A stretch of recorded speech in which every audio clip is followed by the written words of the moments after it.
నీ వల్లే జరిగింది ఇదంతా. తను అక్కడ నిలబడి ఉంది, కానీ నువ్వు మాత్రం ఇక్కడ నిలబడి తమాషా చూస్తున్నావు. ఈ రోజు తనకి పరిస్థితి వచ్చిందంటే దానికి నువ్వు మాత్రమే కారణం ప్రజ్ఞ. నువ్వు మా అందరితో బంధాన్ని తెంచేసుకుని మాకెంతో బాధ కలిగించావు. అందరినీ నీ శత్రువులుగా మార్చుకున్నావు. రిసెప్షన్ లో వాళ్ళు బుల్బుల్ని కాదు నిన్ను చంపాలనుకున్నారు. కానీ బుల్బుల్ తను నిన్ను ఎంతగా ప్రేమిస్తుందంటే చివరికి నిన్ను కాపాడడానికి తను ప్రాణాలు కోల్పోబోయింది. నీ మీద పడాల్సిన లైట్ తన మీద పడిపోయింది. తన మొహం పూర్తిగా నాశనం అయిపోయింది. మాట కూడా మాట్లాడకపోతుంది పాపం తను చివరికి. అందుకే ఆ బాధ భరించలేక తను ఈ విధంగా తనక్కడ బాధపడుతుంటే నువ్వు తన్ని కాపాడలేదు. నర్మయ్, అమ్మ అని పిలువకున్నాను. నాకు నీ తెల్లని సంబంధం లేదు. నాకు కేవలం ఒకటే కూతురు, అది కూడా బుల్బుల్. నువ్వు నా కడుపున ఎందుకు పుట్టావా అని చాలా బాధపడుతున్నాను ఇవాళ. నిన్న ఆ రోజు పుట్టిన వెంటనే నీ గొంతు నొక్కేస్తుంటే బాగుండేది. కనీసం నా బుల్బుల్ అయినా ఇప్పుడు నాతో పాటు ఉండేది. ఈ విధంగా తను చచ్చిపోవాల్సిన పరిస్థితి ఉండేది కాదు. ఎందుకు చేసావే ఇలా? బుల్బుల్ నన్ను వదిలేసి వెళ్ళిపోయింది. భగవంతుడు ఆడదానికి బిడ్డకు జన్మనిచ్చే హక్కు మాత్రమే ఇచ్చాడు, కానీ ఈ హక్కు ఎందుకు ఇవ్వలేదు? ఆ బిడ్డని చంపే హక్కు ఎందుకు ఇవ్వలేదు? నువ్వు ఇక్కడే నిలబడి తను చనిపోతుంటే చూస్తున్నావు. తన్ని అక్కగా ఎంత ప్రేమించింది, కానీ నువ్వు మాత్రం ఏ బంధాన్ని సరిగ్గా నిర్వర్తించలేదు.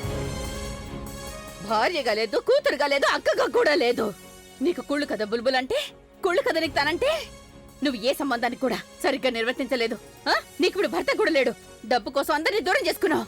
ఇప్పుడు మీ అమ్మ కూడా చచ్చిపోయింది, కానీ తనందరినీ ప్రేమిస్తూ ఉండేది. తనని ప్రేమించే భర్త కూడా దొరికాడు. అందుకే నువ్వు తను చూసి కుళ్ళుకుంటున్నావు కదా. అందుకేనే నువ్వు మేము రాకముందే దాన్ని దూకేనిచ్చావు. తనని కాపాడనే లేదు. నేను నీకు ఎలాంటి శిక్ష వేయాలి ప్రజ్ఞ? ఎలాంటి శిక్ష వేయాలి? నేను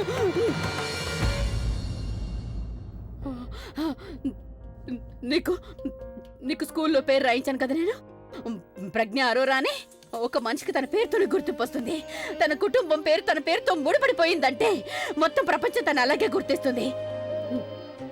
నేను నీ నుండి ఇప్పుడు ఆ పేరుని లాగేస్తున్నాను.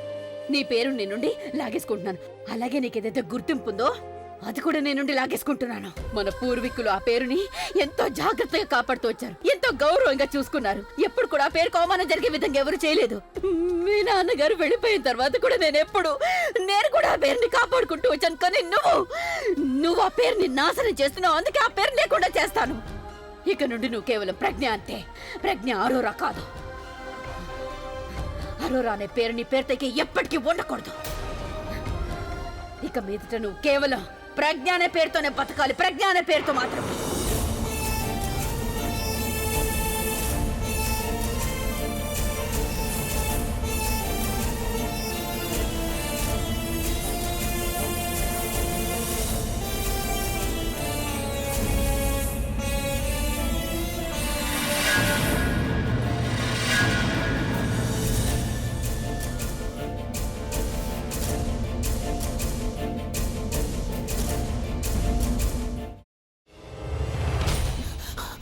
నువ్వు ఇంకేమన్నా చెప్పాలా?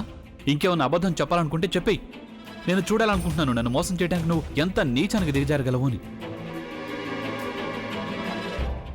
ఎందుకు ఆలియా, ఎందుకు నువ్వు ఇలా చేసావు?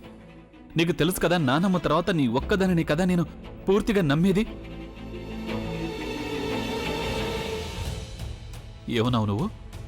ఈ మధ్య అన్నిటినీ మర్చిపోతున్నావా? అది చాలు. వాటిలో ఉన్న శక్తి విషయాన్ని గ్రహించి మనకు వివరిస్తాయి.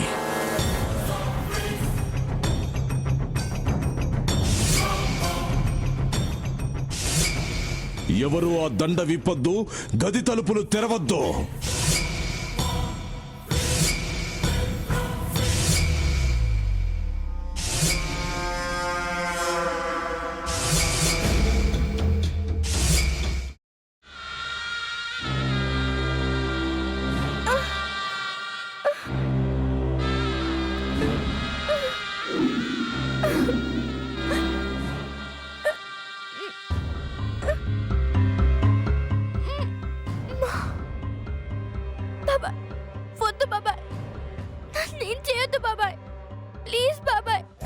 నీకు నిజం తెలిసినప్పుడే నా ఆలోచనలో నువ్వు చచ్చిపోయావు.